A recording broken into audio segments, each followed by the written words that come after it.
Hey guys, Cisne with JHart Modelworks. The Murcielago is done, so it is time to get started on our next build. Now, what I really want to build is Tamiya's Aston Martin DBS. That was one of my Holy Grail kits, but we're not going to be doing that. And here is why. So the original plan for the Aston Martin was I was going to do it in Aston Martin's Ming Blue with a brown interior. Then a couple of weeks ago, I was on YouTube and I saw one of the Japanese builders who built that car, and he did it in a Mr. Hobby color. It was Mr. Hobby's clear peacock green. I normally wouldn't do that car in a green. It's kind of a cliche color for Aston Martins, but this peacock green is really, really nice. But I just finished a green bike and a green Lamborghini. I didn't want to do yet another green build. So what we are going to do instead is we are going to be building the new Revell 29 Ford Model A, the one that comes with the motorcycle. Now, I'm not going to be doing the motorcycle. I'm not that interested in the motorcycle. So I reached out to Tiffany over at Dirt Road Cinderella. She's doing this kit with somebody else as a buddy build right now, and she mentioned in her last video about, or a video, by the time this comes out, it'll be a few videos back, but she was talking about resin casting the parts for this bike. I hit her up and said, hey, do you want my bike parts out of this kit? Because I'm not going to build them. She said yes, so these are going to be going off to a new home as soon as this video is recorded. So let's go ahead and get the camera flipped around and let's take a look at what all is inside this box.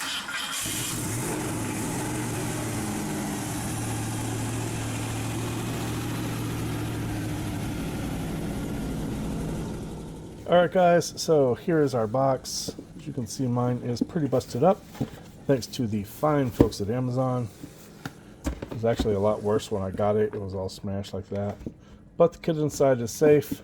I've been told that if you mark the checkbox that says this is a gift, they'll put it in another box. Well, they didn't. They put it in a paper envelope, or like a paper bag, like a sealed bag. So that didn't help me at all. But your mileage may vary.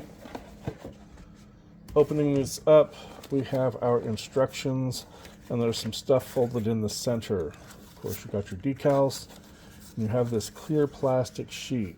Now, under the little clear layer, this is some plastic for making your windows. You actually have to cut your windshield.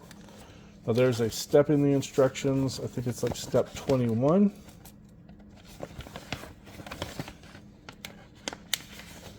Yeah. But they give you 1-to-1 scale templates. So you just put down some tape and mark it, and then lay it down on the plastic, and you can cut it. As you can see, you get a good deal of plastic, so you get multiple attempts at it. But don't lose this. I've already lost it once.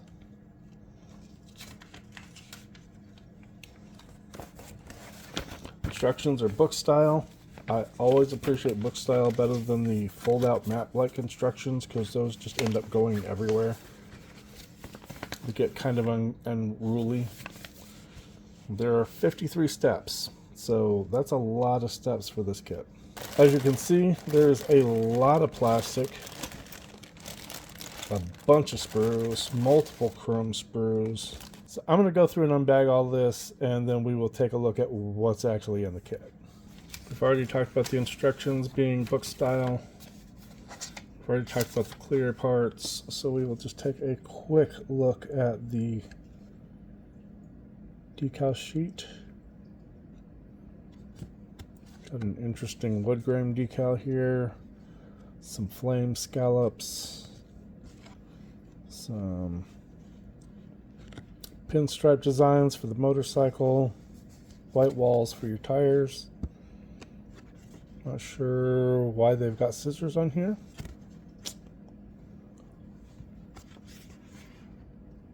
There's your gauge clusters. We'll probably be using those, and those will probably be the only ones we're going to use on this build.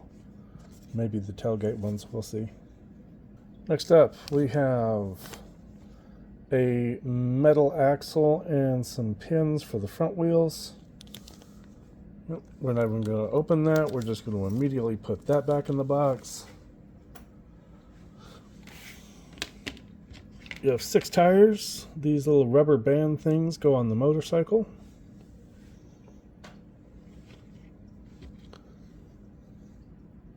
You've got some fronts and rears. There is no tread pattern on them at all. The rears are wider than the fronts.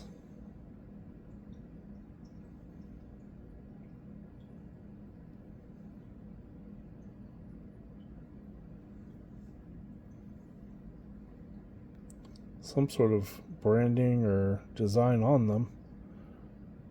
I don't know. But those are your vinyl tires. There are 2 chrome sprues. This first one goes to the motorcycle. So that's all going to Tiffany.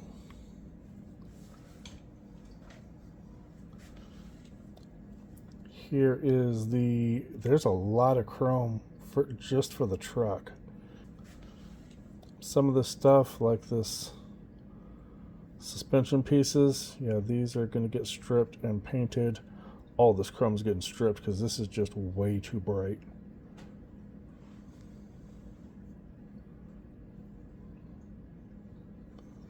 So bright I can't even see what some of this is. Drum brakes,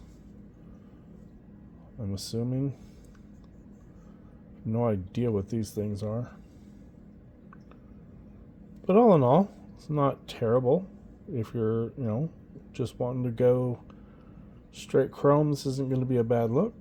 I find it odd that the radiator mesh is not, well, the grill is not inside this surround. The surround is chrome, but I don't see the actual grill itself anywhere. We have the lower portion of our body, so basically our fender wells, steering wheel, some interior pieces, our seat.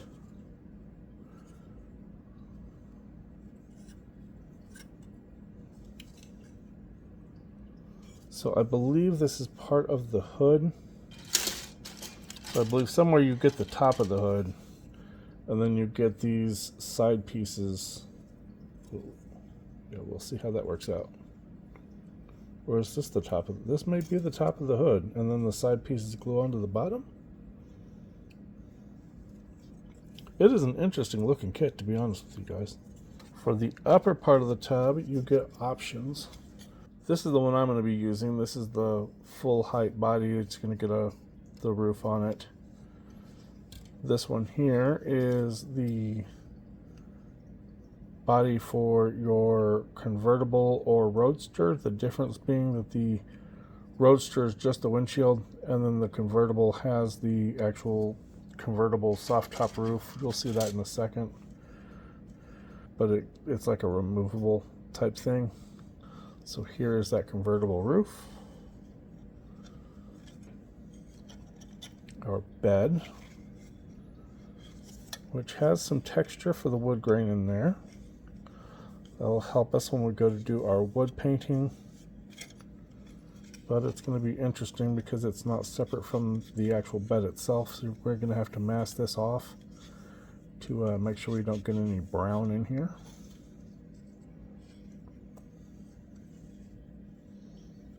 I believe that is our tailgate. And engine components. It looks like this is a straight 4-cylinder.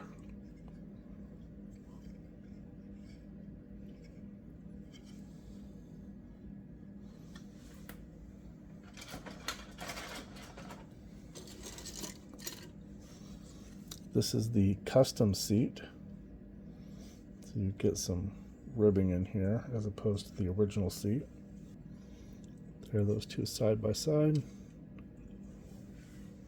This is the hardtop roof, which is interesting as it's got wood grain pattern on the interior. Too bad it also has these massive ejector pin marks in them. So those will be nearly impossible to clean up. And it's got this weird texture to the top. I was expecting it to be smooth. These are the sides for your hood. They've got some louvers in there.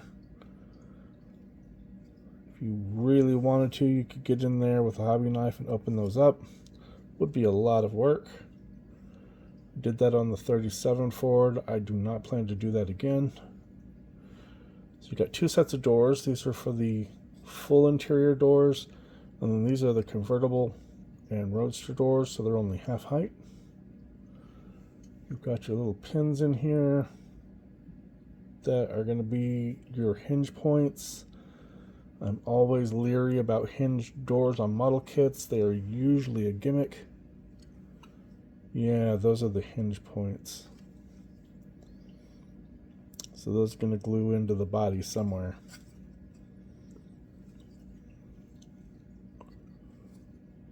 No idea what this is. It feels textured like this though. And then your firewall. I believe that's your firewall. Maybe part of the floorboard, I'm not entirely certain. And our last sprue here, looks like we've got some exhaust. We've got a couple of different dashboards. More hinges. And our chassis. Oh, there's the radiator. So that just glues in. So you're going to paint that.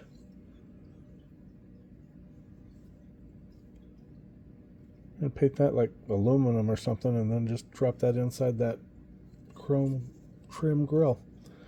And this is like a race nose from what I understand.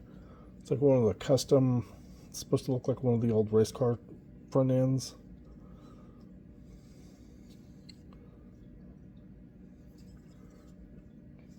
Your battery is molded into the chassis, or at least the top half of the battery is. Alright guys, that's going to be a wrap for this video. Thanks for hanging out with me and checking out what's inside the box.